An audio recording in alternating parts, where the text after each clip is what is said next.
Trophy ಗೆಲ್ಲೇಬೇಕು. IPLನಲ್ಲಿ ನಾವು champion ಅಂತ ಹೇಳಲೇಬೇಕು. ತಲೆ ಮೇಲೆ ಹೊತ್ತು ಮೆರೆಸುವಂಥ ಅಭಿಮಾನಿಗಳು ಈ ಸಲ ಕಪ್ ನಮ್ಮದೇ ಅಂತ ಎದೆ ಉಬ್ಬಿಸಿ ಬೀಗಬೇಕು. ಇದೇ ಇಂಟೆನ್ಷನ್ನಲ್ಲೇ ರಾಯಲ್ ಚಾಲೆಂಜರ್ಸ್ ಬೆಂಗಳೂರು ಬಾಯ್ಸ್ 18ನೇ ಸೀಸನ್ IPL ಅಖಾಡಕ್ಕಿಳಿಯೋಕೆ ರೆಡಿಯಾಗಿದ್ದಾರೆ. ಹಾಲಿ ಚಾಂಪಿಯನ್ KKR ವಿರುದ್ಧ ಶನಿವಾರ ಪೈಪೋಟಿ ನಡೆಸಲಿದ್ದಾರೆ. ಬಲಿಷ್ಠ ತಂಡಗಳ ನಡುವಿನ ಫಸ್ಟ್ ಮ್ಯಾಚ್ ಹೇಗಿರುತ್ತೆ, ಯಾರೆಲ್ಲ ಪ್ಲೇಯಿಂಗ್ 11ನಲ್ಲಿ ಆಡಬಹುದು, ಹಿಂದಿನ ಪಂದ್ಯಗಳ ರಿಸಲ್ಟ್ ಹೇಗಿದೆ, ಯಾರು ಸ್ಟ್ರಾಂಗ್ ಅನ್ನೋದನ್ನೇ ಹೇಳ್ತೇನೆ. ನಾನು ಶಾಂತ. ನೀವು ಸುದ್ದಿಯಾನದ ಸಬ್ಸ್ಕ್ರೈಬರ್ ಆಗೋದಕ್ಕೆ ಮರಿಬೇಡಿ. 18ನೇ ಸೀಸನ್ IPL ಆರಂಭಕ್ಕೆ ಕೌಂಟ್ಡೌನ್ ಶುರುವಾಗಿದೆ. ಮೊದಲ ಪಂದ್ಯ ಶನಿವಾರ ಕೋಲ್ಕತ್ತಾದ ಈಡನ್ ಗಾರ್ಡನ್ಸ್ ಮೈದಾನದಲ್ಲಿ ನಡೆಯಲಿದೆ. ಹಾಲಿ ಚಾಂಪಿಯನ್ KKR ಮತ್ತು ಚೊಚ್ಚಲ ಟ್ರೋಫಿ ನಿರೀಕ್ಷೆಯಲ್ಲಿರುವಂಥ RCB ತಂಡಗಳ ನಡುವೆ ರೋಚಕ ಫೈಟ್ ನಡೆಯಲಿದೆ. ಈ ಬಾರಿಯ IPLಗೂ ಮುನ್ನ ಮೆಗಾ ಹರಾಜು ನಡೆದಿದ್ದರಿಂದ ಎರಡೂ ತಂಡಗಳಲ್ಲೂ ಕೂಡ ಸಾಕಷ್ಟು ಬದಲಾವಣೆಗಳಾಗಿವೆ. ಅದೆಲ್ಲಕ್ಕಿಂತ ಹೆಚ್ಚಾಗಿ ಎರಡೂ ಟೀಮ್ಗಳಲ್ಲೂ ಕೂಡ ಹೊಸ ಕ್ಯಾಪ್ಟನ್ಸ್ ಲೀಡ್ ಮಾಡ್ತಾರೆ. KKRಗೆ ಅಜಿಂಕ್ಯ ರಹಾನೆ ಲೀಡರ್ ಆಗಿದ್ರೆ RCBಗೆ ರಜತ್ ಪಾಟೀದಾರ್ ಕ್ಯಾಪ್ಟನ್ ಆಗಿದ್ದಾರೆ. ಇದೇ ಕಾರಣಕ್ಕೆ ಯಾರಿಗೆ ಗೆಲುವಿನ ಶುಭಾರಂಭ ಅನ್ನುವಂಥ ಕುತೂಹಲ ಕೂಡ ಜೋರಾಗಿದೆ. ಕೋಲ್ಕತ್ತಾದಲ್ಲಿ ಫಸ್ಟ್ ಮ್ಯಾಚ್ ಗೆಲ್ಲೋಕೆ ಭರ್ಜರಿ ಪ್ರಾಕ್ಟೀಸ್. ಹಾಲಿ ಚಾಂಪಿಯನ್ ಪಟ್ಟದ ಜೊತೆಗೆ 18ನೇ ಸೀಸನ್ ಅಲ್ಲೂ ಕೂಡ ಟೈಟಲ್ ಅನ್ನ ಗೆಲ್ಲಬೇಕು ಅಂತ KKR ಟಾರ್ಗೆಟ್ ಅನ್ನ ಇಟ್ಕೊಂಡಿದೆ.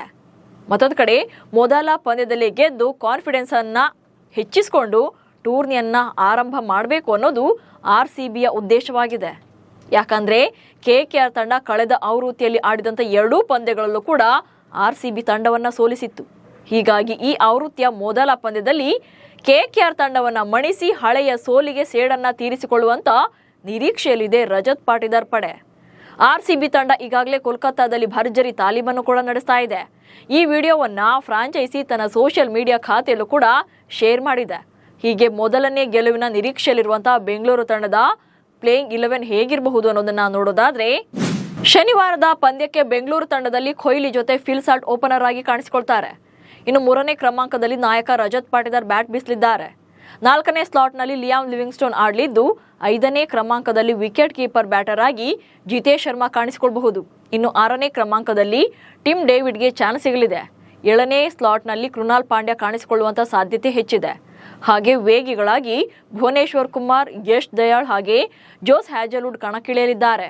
ಇನ್ನು ಸ್ಪಿನ್ನರ್ ಆಗಿ ಸುಯಶ್ ಶರ್ಮಾ ಚಾನ್ಸ್ ಅನ್ನ ಗಿಟ್ಟಿಸಿಕೊಳ್ಳಬಹುದು.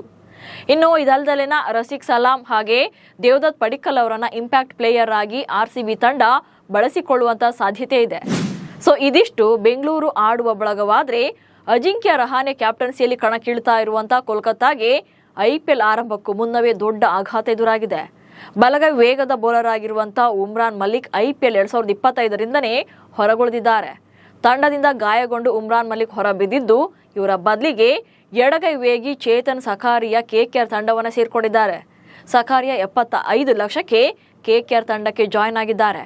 ಉಮ್ರಾನ್ ಮಲ್ಲಿಕ್ಗೂ ಸಹ ಮೆಗಾ ಹರಾಜಿನಲ್ಲಿ 75 ಲಕ್ಷ ರೂಪಾಯಿ ನೀಡಿ KKR ಖರೀದಿ ಮಾಡಿತ್ತು.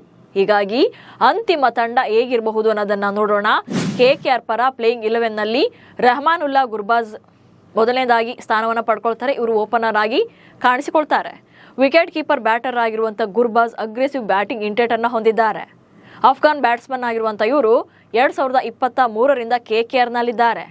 ಹಾಗೆ ಮತ್ತೊಬ್ಬ ಓಪನರ್ ಬ್ಯಾಟ್ಸ್ಮನ್ ಸುನಿಲ್ ನರೈನ್ ಮತ್ತೊಂದು ಕಡೆ ಇನ್ನಿಂಗ್ಸ್ ಅನ್ನು ಆರಂಭ ಮಾಡ್ತಾರೆ. KKR ಪರ ಲಾಸ್ಟ್ ಸೀಸನ್ನಲ್ಲಂತೂ ಓಪನರ್ ಆಗಿ ಅಬ್ಬರಿಸಿದಂಥ ನರೈನ್ 2024ರಲ್ಲಿ KKR ಪರ ಅತ್ಯಂತ ಪ್ರಭಾವಶಾಲಿ ಬ್ಯಾಟರ್ ಆಗಿದ್ರು. ಕೆರಿಬಿಯನ್ ಆಲ್ರೌಂಡರ್ ಆಗಿರುವಂಥ ಇವರು 14 ಪಂದ್ಯಗಳಲ್ಲಿ 448 ರನ್ ಗಳಿಸಿದ್ರು. 3 ಅರ್ಧ ಶತಕಗಳು ಹಾಗೆ 1 ಶತಕವನ್ನು ಗಳಿಸಿದ್ರು. ಇನ್ನು ಬೌಲಿಂಗ್ನಲ್ಲೂ ಕೂಡ ಮಾರಕ ದಾಳಿ ನಡೆಸಿ 17 ವಿಕೆಟ್ಗಳನ್ನು ಕಬಳಿಸಿದ್ರು. ಇನ್ನು ಕ್ಯಾಪ್ಟನ್ ಅಜಿಂಕ್ಯ ರಹಾನೆ 3ನೇ ಸ್ಲಾಟ್ನಲ್ಲಿ ಆಡ್ತಾರೆ.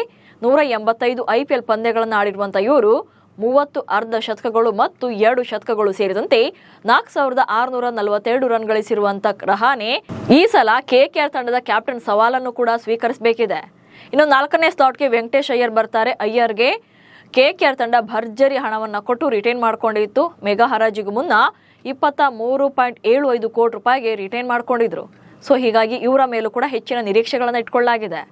50 ಪಂದ್ಯಗಳಲ್ಲಿ 11 ಅರ್ಧ ಶತಕಗಳು ಮತ್ತು 1 ಶತಕ ಸೇರಿದಂತೆ 140ರ ಸ್ಟ್ರೈಕ್ ರೇಟ್ನಲ್ಲಿ 1326 ರನ್ ಗಳಿಸಿರುವಂಥ ಅಯ್ಯರ್ ಮಿಡಲ್ ಆರ್ಡರ್ ಬ್ಯಾಟಿಂಗ್ ಕ್ರಮಾಂಕದಲ್ಲಿ ಪಂದ್ಯವನ್ನೇ ಗೆಲ್ಲಿಸುವಂಥ ಚಾನ್ಸಸ್ ಇವರಲ್ಲಿದೆ.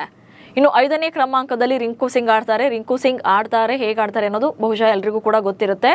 ಇನ್ನು 6ನೇ ಸ್ಲಾಟ್ನಲ್ಲಿ ಆಂಡ್ರೆ ರಸೆಲ್ ಮತ್ತೊಮ್ಮೆ ಕೋಲ್ಕತ್ತಾಗೆ ಪ್ಲಸ್ ಆಗಲಿದ್ದಾರೆ. ಆನಂತರದಲ್ಲಿ ರಮಣ್ದೀಪ್ ಸಿಂಗ್ ಬರ್ತಾರೆ. KKRನ 2024ರ ಗೆಲುವಿನಲ್ಲಿ ಇವರು ಕೂಡ ನಿರ್ಣಾಯಕ ಪಾತ್ರವನ್ನು ವಹಿಸಿದ್ರು. ಇನ್ನು ಆಸ್ಟ್ರೇಲಿಯಾದ ಎಡಗೈ ವೇಗಿ ಸ್ಪೆನ್ಸರ್ ಜಾನ್ಸನ್ ವೈಟ್ ಬಾಲ್ ಕ್ರಿಕೆಟ್ನಲ್ಲಿ ಬೆಸ್ಟ್ ಫಾರ್ಮ್ನಲ್ಲಿದ್ದಾರೆ. ಹಾಗೆ ಸ್ಪಿನ್ನರ್ ವರುಣ್ ಚಕ್ರವರ್ತಿ ಇರೋದು ಕೂಡ KKR ತಂಡಕ್ಕೆ ಪ್ಲಸ್ ಆಗಲಿದೆ. ಇವರು ಕಳೆದ ಚಾಂಪಿಯನ್ಸ್ ಟ್ರೋಫಿಯಲ್ಲೂ ಕೂಡ ಭಾರತ ಪರ ಅದ್ಭುತ ಪ್ರದರ್ಶನವನ್ನು ನೀಡಿದರು. ಇನ್ನು ಹರ್ಷಿತ್ ರಾಣಾ ಕೂಡ ವೇಗಿಯಾಗಿ ಅದ್ಭುತ ಪ್ರದರ್ಶನ ನೀಡುವಂಥ ನಿರೀಕ್ಷೆ ಇದೆ. ಹಾಗೆ ವೈಭವ್ ಅರೋರಾ ತಮ್ಮ ಪರಿಣಾಮಕಾರಿ ಸ್ಪಿನ್ ಬೌಲಿಂಗ್ ಮೂಲಕ KKR ಬೌಲಿಂಗ್ನ ಸ್ಟ್ರೆಂತ್ ಅನ್ನು ಹೆಚ್ಚಿಸಲಿದ್ದಾರೆ. ಸೊ ಇದಿಷ್ಟು KKRನ ಪ್ಲೇಯಿಂಗ್ 11ನಲ್ಲಿ ಆಡುವಂಥ ಆಟಗಾರರು. ಇವರಿಷ್ಟೇ ಅಲ್ಲದೆ ಇಂಪ್ಯಾಕ್ಟ್ ಪ್ಲೇಯರ್ಗಳಾಗಿ ಚೇತನ್ ಸಖಾರಿಯಾ ಅಥವಾ ಮನೀಶ್ ಪಾಂಡೆಯನ್ನ ಬಳಸಿಕೊಳ್ಳಬಹುದು KKR ಫ್ರಾಂಚೈಸಿ. IPL ಇತಿಹಾಸದಲ್ಲಿ RCB ವಿರುದ್ಧ KKR ಪ್ರಾಬಲ್ಯ. KKR ಮತ್ತು RCB IPLನ ಉದ್ಘಾಟನಾ ಪಂದ್ಯವನ್ನು ಆಡ್ತಾ ಇರೋದು ಇದು 2ನೇ ಸಲ. ಈ ಎರಡೂ ತಂಡಗಳು ಮೊದಲ ಬಾರಿಗೆ ಪರಸ್ಪರ ಮುಖಾಮುಖಿಯಾಗಿದ್ದು 2008ರಲ್ಲಿ ಬೆಂಗಳೂರಿನ ಚಿನ್ನಸ್ವಾಮಿ ಕ್ರೀಡಾಂಗಣದಲ್ಲಿ ನಡೆದಂಥ ಉದ್ಘಾಟನಾ ಪಂದ್ಯದ ಮೂಲಕ. ಈ ಉದ್ಘಾಟನಾ ಪಂದ್ಯದಲ್ಲಿ ಎರಡೂ ತಂಡಗಳು ಮುಖಾಮುಖಿಯಾಗಿದ್ವು. ಆಗ KKR ತಂಡ ಪಂದ್ಯವನ್ನು ಗೆದ್ದುಕೊಂಡಿತ್ತು. KKR ಮತ್ತು RCB ತಂಡಗಳು ಇದುವರೆಗೆ 17 IPL ಸೀಸನ್ಗಳಲ್ಲಿ ಒಟ್ಟು 34 ಬಾರಿ ಮುಖಾಮುಖಿಯಾಗಿವೆ. 2024ರಲ್ಲಿ RCB ವಿರುದ್ಧ KKR ಈಡನ್ ಗಾರ್ಡನ್ಸ್ನಲ್ಲಿ 6 ವಿಕೆಟ್ ನಷ್ಟಕ್ಕೆ 222 ರನ್ ಗಳಿಸಿತ್ತು. ಇದೇ ಅವರ ಹೈಯೆಸ್ಟ್ ಸ್ಕೋರ್ ಆಗಿದೆ. ಇನ್ನು ಕಳೆದ ವರ್ಷ ಇದೇ ಈಡನ್ ಗಾರ್ಡನ್ಸ್ನಲ್ಲಿ RCB 221 ರನ್ ಗಳಿಸಿದ್ದು ಹೈಯೆಸ್ಟ್ ಸ್ಕೋರ್ ಆಗಿದೆ. ಇನ್ನು ಅತಿ ಕಡಿಮೆ ಸ್ಕೋರ್ ಅನ್ನ ನೋಡೋದಾದ್ರೆ 2020ರಲ್ಲಿ ಅಬುಧಾಬಿಯಲ್ಲಿ RCB ವಿರುದ್ಧ KKR 8 ವಿಕೆಟ್ಗೆ 84 ರನ್ ಗಳಿಸಿತ್ತು. ಇದೇ ಅವರ ಕಡಿಮೆ ಸ್ಕೋರ್. ಇನ್ನು 2017ರಲ್ಲಿ RCB ಈಡನ್ ಗಾರ್ಡನ್ಸ್ನಲ್ಲಿ KKR ವಿರುದ್ಧ 49 ರನ್ಗೆ ಆಲ್ಔಟ್ ಆಗಿದೆ. ಅತಿ ಲೋಯೆಸ್ಟ್ ಸ್ಕೋರ್ ಆಗಿದೆ. ಸೊ ಹೀಗೆ ಒಟ್ಟಾರೆ 34 ಪಂದ್ಯಗಳನ್ನು IPL ಇತಿಹಾಸದಲ್ಲಿ ಎರಡೂ ತಂಡಗಳು ಕೂಡ ಆಡಿದ್ದು, ಈ ಪೈಕಿ 20 ಪಂದ್ಯಗಳನ್ನು KKR ಗೆದ್ದು ಬೀಗಿದ್ರೆ ಇನ್ನು ಉಳಿದ 14 ಪಂದ್ಯಗಳಲ್ಲಿ RCB ಗೆಲುವನ್ನು ದಾಖಲಿಸಿದೆ. ಇನ್ನೊಂದು ವಿಶೇಷ ಅಂದರೆ ಈವರೆಗೂ ಎರಡೂ ತಂಡಗಳ ನಡುವೆ ಒಂದೇ ಒಂದು ಪಂದ್ಯ ಕೂಡ ಮಳೆಯಿಂದಾಗಲಿ ಅಥವಾ ಬೇರೆ ಇನ್ಯಾವುದೋ ಕಾರಣದಿಂದಾಗಿ ಕ್ಯಾನ್ಸಲ್ ಆಗಿಲ್ಲ. ಪ್ರತಿಯೊಂದು ಪಂದ್ಯದ ಫಲಿತಾಂಶ ಹೊರಬಂದಿದೆ. ಬಟ್ ಈ ಸಲ ಲೈಟ್ ಆಗಿ ಮಳೆ ಆಗುವಂತ ಸಂಭವವಿದೆ ಅಂತ ಹವಾಮಾನ ಇಲಾಖೆ ಮುನ್ಸೂಚನೆಯನ್ನು ನೀಡಿದೆ. ಈಡನ್ ಗಾರ್ಡನ್ಸ್ ಸುಲ್ತಾನ KKR. ಇನ್ನು KKR ಪಾಲಿಗೆ ಈಡನ್ ಗಾರ್ಡನ್ಸ್ ಮೈದಾನ ಪ್ಲಸ್ ಆಗಲಿದೆ. ತವರು ಮೈದಾನದಲ್ಲಿ ಆಡಿದಂಥ 88 ಪಂದ್ಯಗಳಲ್ಲಿ 52 ಪಂದ್ಯಗಳನ್ನು KKR ಟೀಮ್ ಗೆದ್ದುಕೊಂಡಿದೆ. ಶಾರುಖ್ ಖಾನ್ ಸಹಮಾಲಿಕತ್ವದ ಫ್ರಾಂಚೈಸಿ ಈಡನ್ ಗಾರ್ಡನ್ಸ್ನಲ್ಲಿ 36 ಪಂದ್ಯಗಳನ್ನು ಸೋತಿದೆ.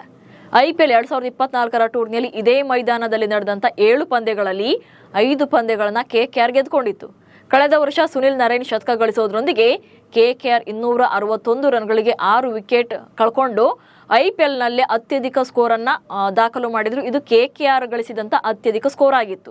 ಈ ಮೈದಾನದಲ್ಲಿ RCB ರೆಕಾರ್ಡ್ಸ್ ಹೇಗಿದೆ ಅನ್ನೋದನ್ನ ನೋಡಿದ್ರೆ ಈಡನ್ ಗಾರ್ಡನ್ಸ್ನಲ್ಲಿ ಬೆಂಗಳೂರು ತಂಡ ಕೇವಲ 13 ಪಂದ್ಯಗಳನ್ನು ಮಾತ್ರ ಆಡಿದೆ 2008ರಿಂದ 2024ರವರೆಗೆ. ಸೊ ಈ ಪೈಕಿ 5 ಪಂದ್ಯಗಳಲ್ಲಿ ಗೆದ್ದು 8 ಪಂದ್ಯಗಳನ್ನು ಸೋತಿದೆ. ಇನ್ನು ಈಡನ್ ಗಾರ್ಡನ್ಸ್ನಲ್ಲಿ ಒಟ್ಟು 93 IPL ಪಂದ್ಯಗಳನ್ನು ಆಡಿಸಲಾಗಿದೆ. ಈ ಪೈಕಿ ಚೇಸಿಂಗ್ ಮಾಡಿದಂಥ ತಂಡಗಳು 55 ಬಾರಿ ಗೆದ್ದಿದ್ರೆ ಮೊದಲು ಬ್ಯಾಟಿಂಗ್ ಮಾಡಿದಂಥ ತಂಡ 38 ಸಲ ಗೆಲುವನ್ನು ಕಂಡಿವೆ.